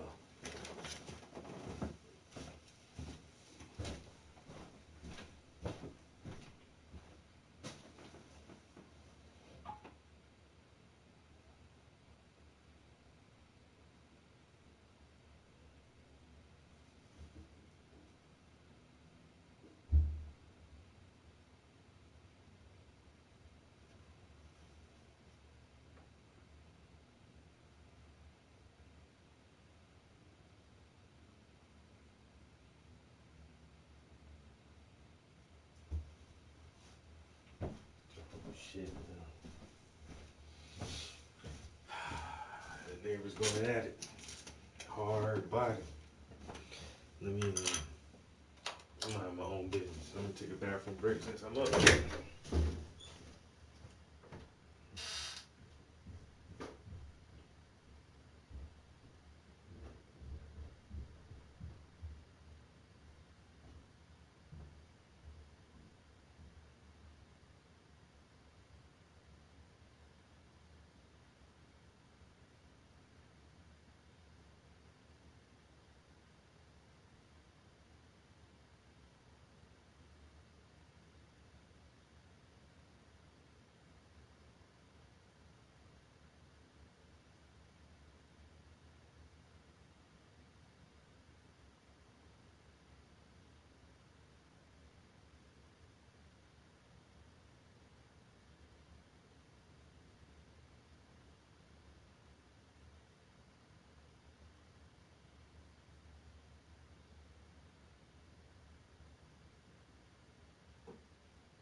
pass legislation that would bankrupt our nation by providing free taxpayer-funded health care to millions of illegal aliens, forcing taxpayers to subsidize free care for anyone in the world who unlawfully crosses our borders.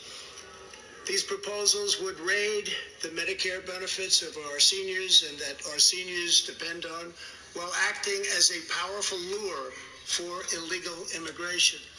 That is what is happening in California and other states. Their systems are totally out of control, costing taxpayers vast and unaffordable amounts of money. If forcing American taxpayers to provide unlimited free health care to illegal aliens sounds fair to you, then stand with the radical left. But if you believe that we should defend American patients and American seniors, then stand with me and pass legislation to prohibit free government health care for illegal aliens. He was trying to warn us. Listen to this.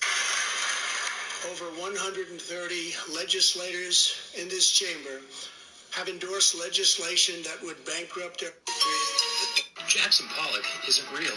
I mean, the guy is real, and he did do those shitty paintings, but nobody really liked him. He wasn't popular, and his stuff wasn't selling until one day it did, and for a lot of money.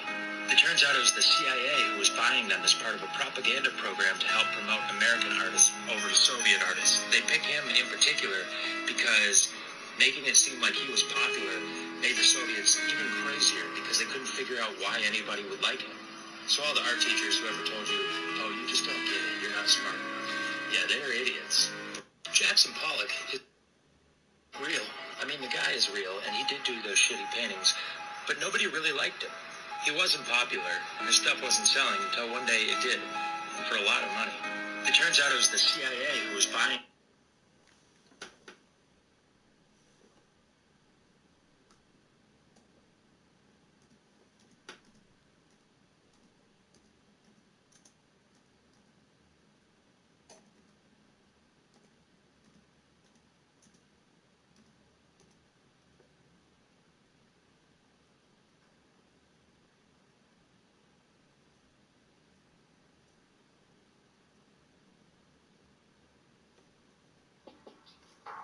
Listen, there's a good chance somebody's trying to hack your website right now. You gotta make sure you're covered. I'm talking about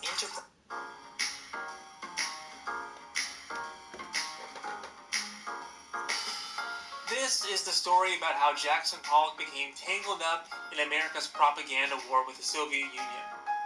But it's also the story about how a radical New York City art movement aligned with America's economic and cultural dominance after World War II.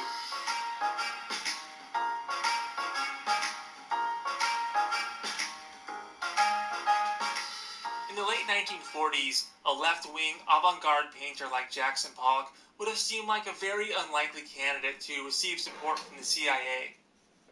Now, this was a time when many Americans, including President Harry Truman, loathed abstract modern art. Americans appreciated more traditional, realistic approaches to painting, and they were put off by the works of artists like Pablo Picasso. Add to this fact that Jackson Pollock was suspected of communist ties, and the CIA's backing of Pollock seems all the more improbable during the height of the McCarthy era. Up until World War II, America had never produced large, influential art movements like in Europe.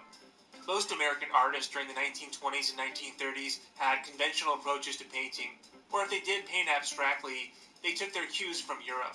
But after World War II, something unexpected happened. A brood of radical American painters helped make New York City the new center of the art world.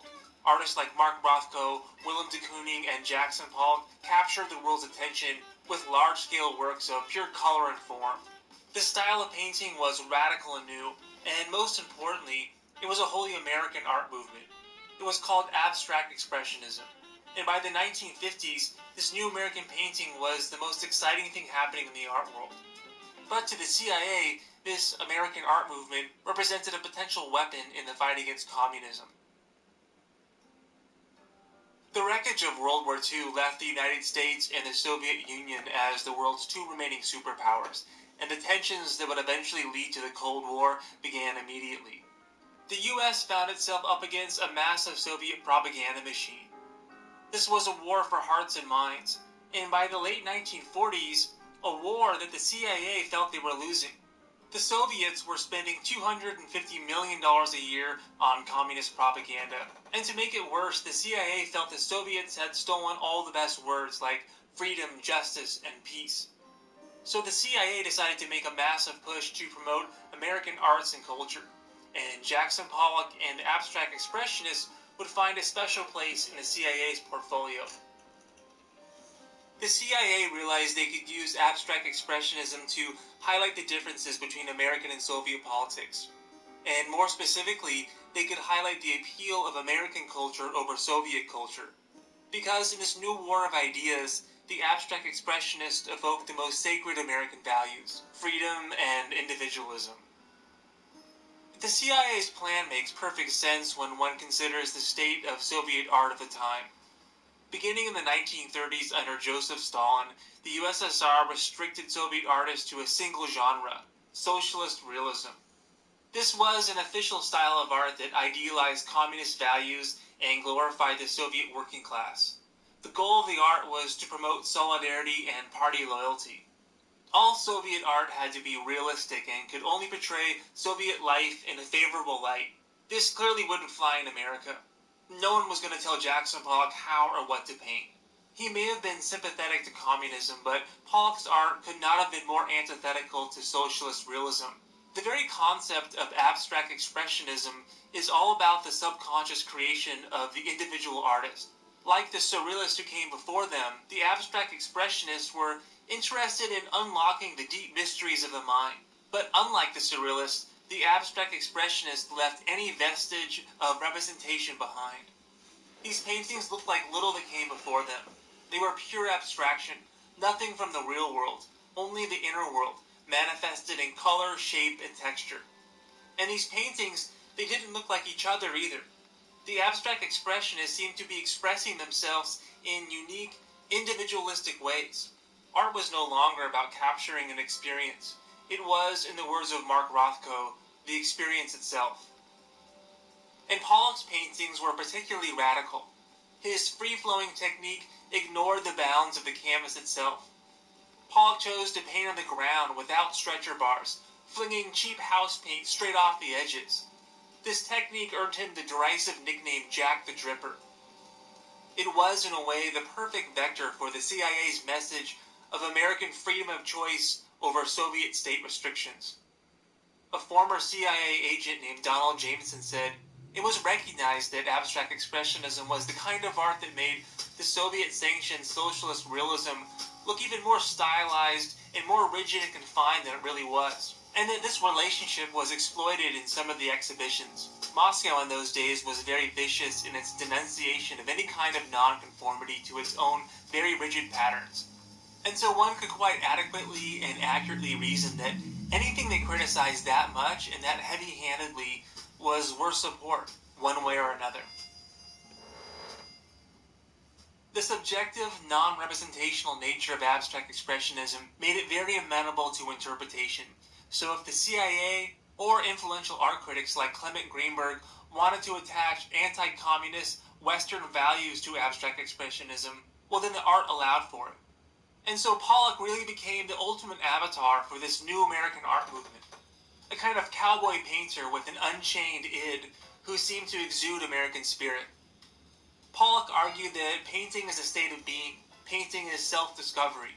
Every good artist paints what he is. And so statements like this really show how divorced abstract expressionism was from any kind of politics or ideology.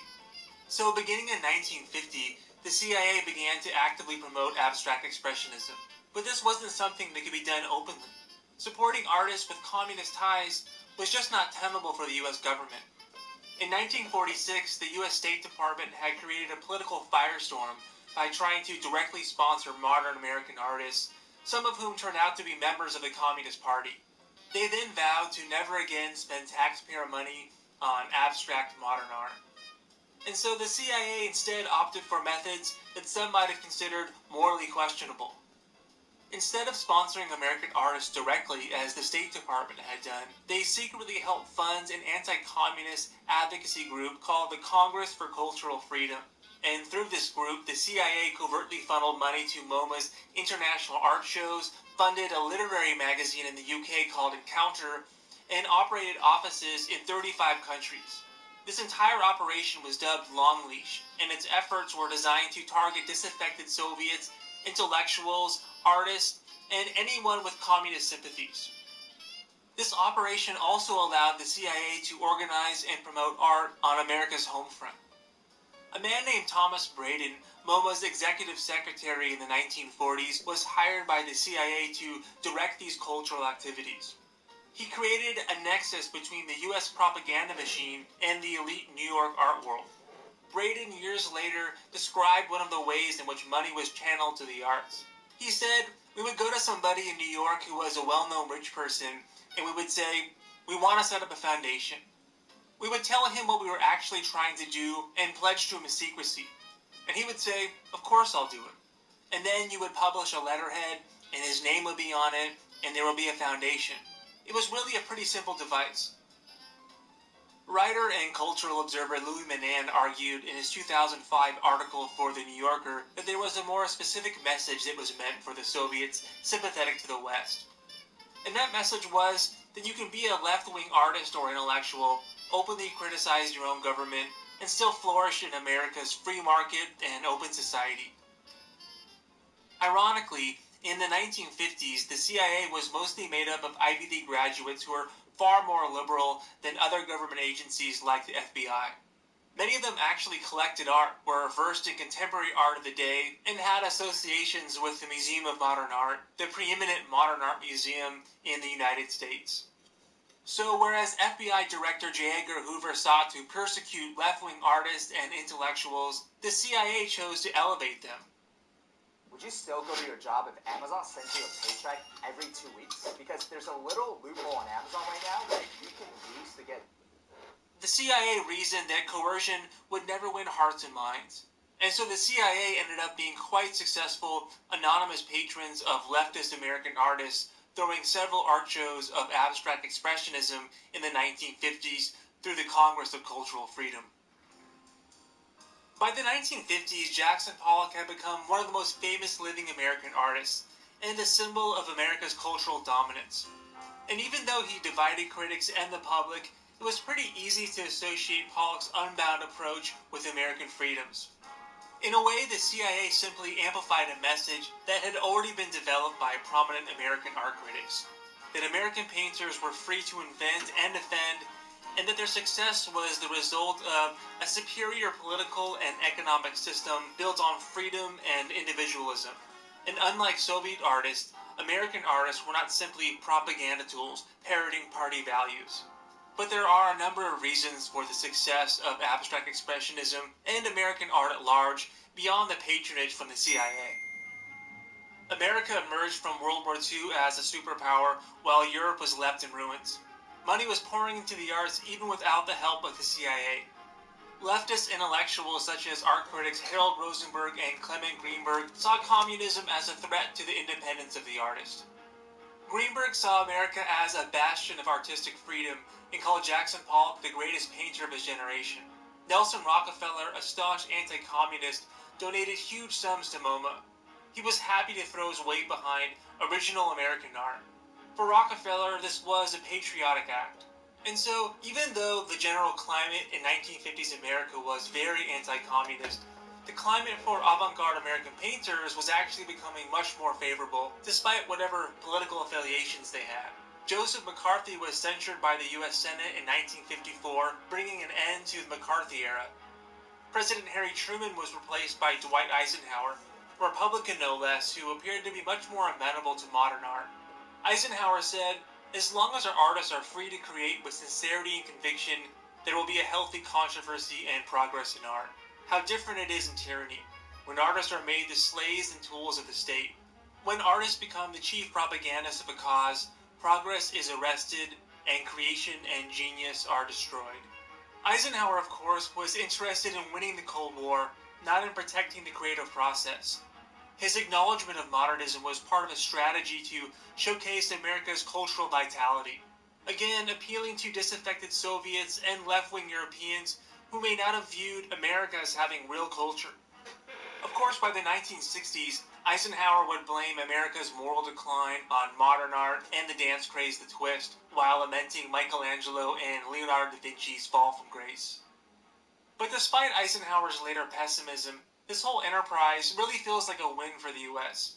Post-war American arts flourished and U.S. culture took center stage, and abstract expressionism endures to this day as a major art movement.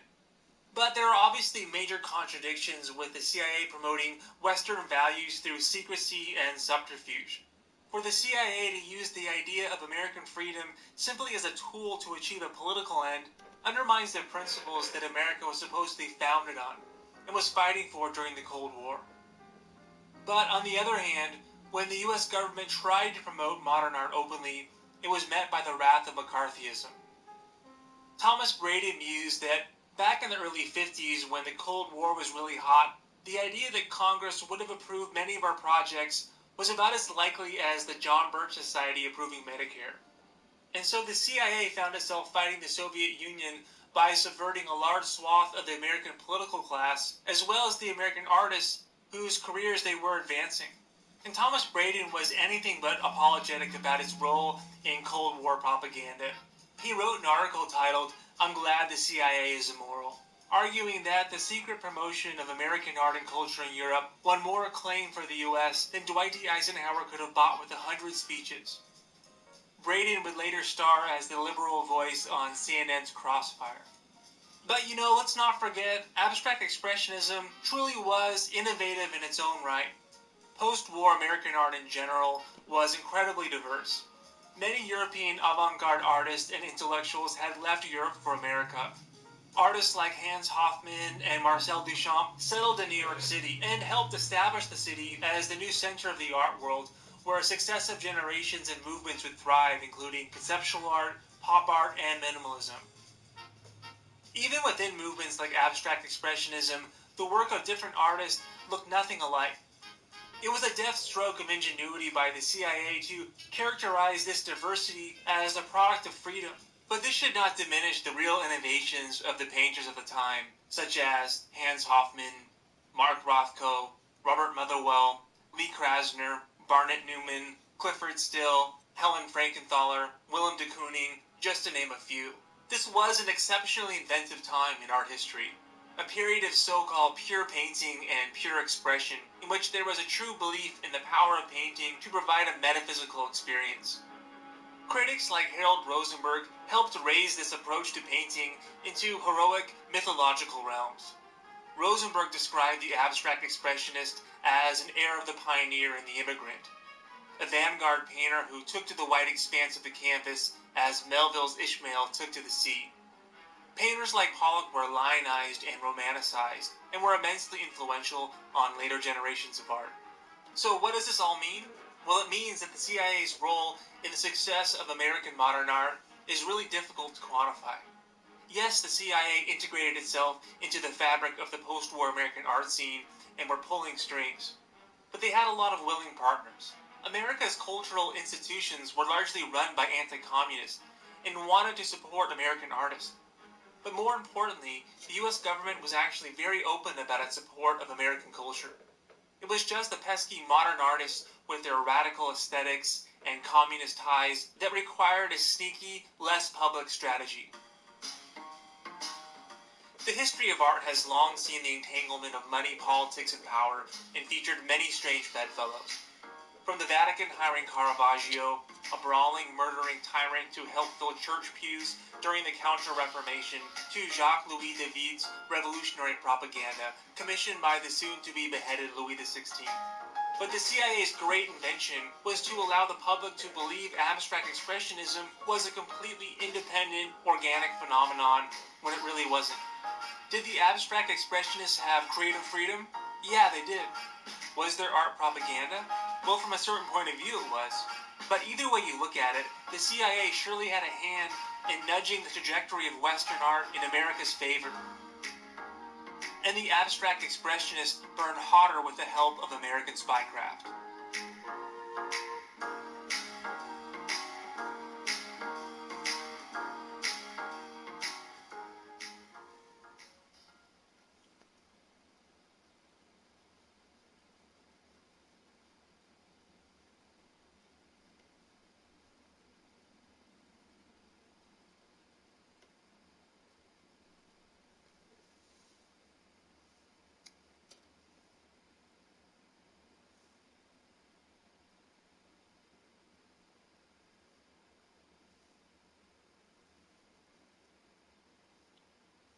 Jackson Pollock represents a kind of dead end on what he created, because if someone else does a drip picture, then it just feels like thievery.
I like to think about American modernism as having a much older origins,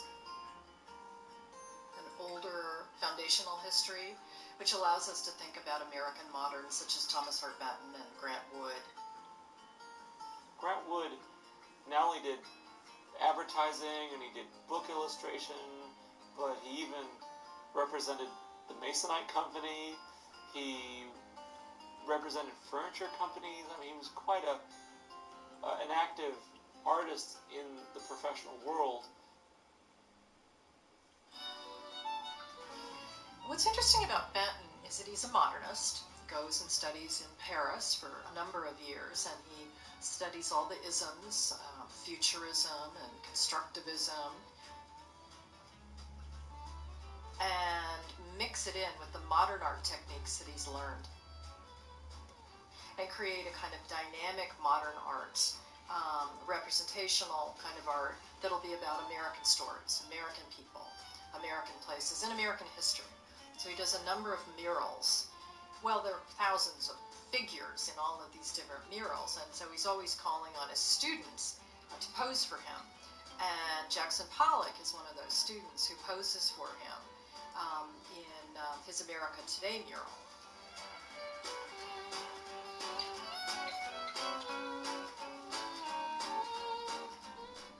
The federal government really becomes the major cultural patron of the era.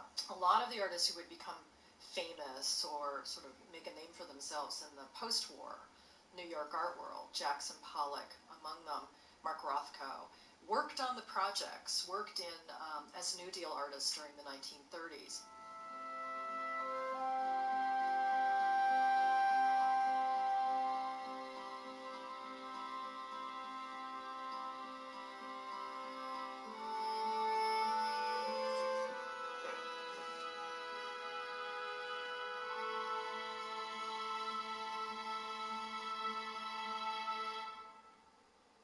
Benton always considered Pollock one of his favorite students. He would later say, well, he went off in a different direction than me. And I think Pollock really picked up from Benton the idea of painting big, mural size, large size painting spaces, nothing small, but also a kind of dynamism, kind of movement and energy that for Pollock and for Benton expressed the dynamism of the modern 20th century. Just as the metropolis of New York is a center of transportation, industry, and trade, it is also a great cultural center. Of all its many museums and art galleries, none is more famous than the Metropolitan Museum of Art.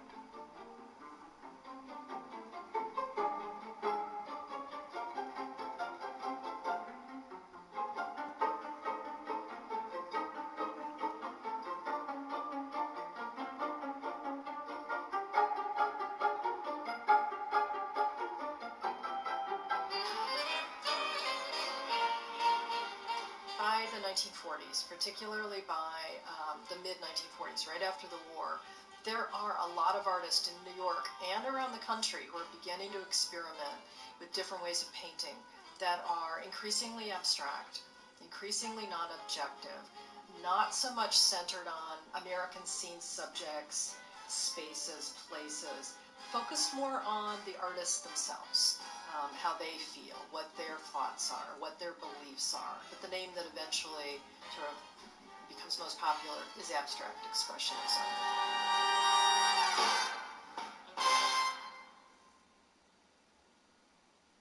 You could say that if Peggy Guggenheim herself had not existed, she would have to be invented. It was Peggy Guggenheim who gave Pollock his start in life, really as an international artist, by commissioning Muir in the summer of 1943. So she was brought up in a big mansion, not an apartment or anything, and Peggy was expected to grow up and marry, to lead a very conventional life, but she knew very early on that hers was not going to be a conventional life, and she made sure it wasn't going to be, and this took all kinds of forms, including sleeping with artists, but more importantly, buying artists and showing artists. And she opened this legendary gallery on 57th Street that was called Art of This Century. That sounds kind of tame, I think, to us now, but it was really, she was making a bold claim, but it was also accurate. I mean, that was 20th century art then. Very cutting edge, very avant-garde work. And she also promoted and cultivated the work of new artists in a very energetic way. One of these artists was Jackson Pollock. She came to realize that Pollock was somebody that she should pay attention to. And in fact, in her memoirs, she said that eventually he became the whole point of Art of the Century. What she started doing with this gallery was giving first one-man shows to Mark Rothko, Clifford Still, and most importantly, her big discovery was Pollock.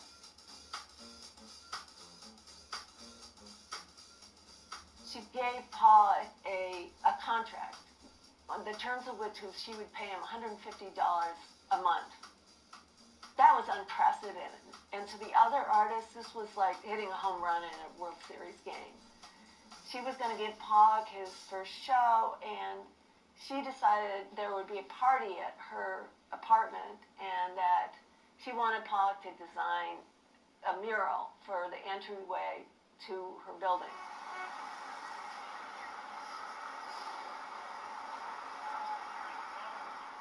It was an enormous space, and we know that Jackson Pollock, in the summer of 1943, wrote to a family member saying, "It's as exciting as all hell." That shows a kind of kick and impetus which a commission for Muir had given Pollock. Peggy Guggenheim, being the most important art patron, had a lot of influence over him. We are fairly sure that his materials were chosen by her. This was going to be the biggest, best painting that Jackson Pollock had done in his career up to that point, and would launch him as an important artist in the U.S. and in the world.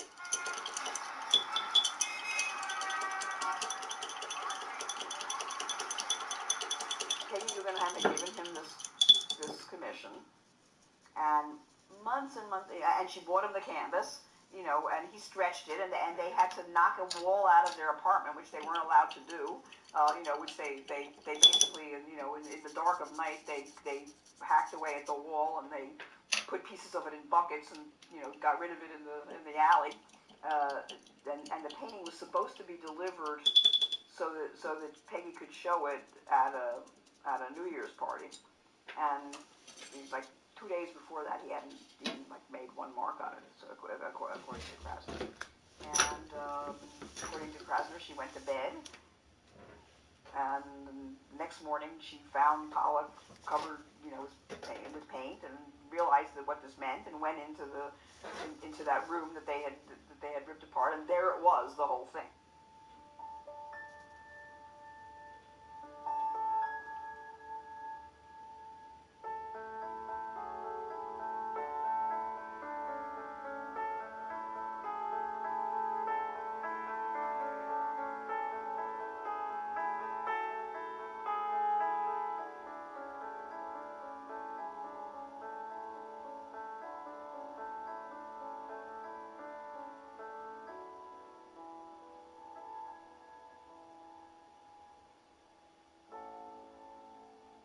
And she must have realized that there was no way that painting could have been painted in one night and rolled up the next day and taken to Peggy Guggenheim's, because there were different layers of and it was it wouldn't have dried in time and so forth.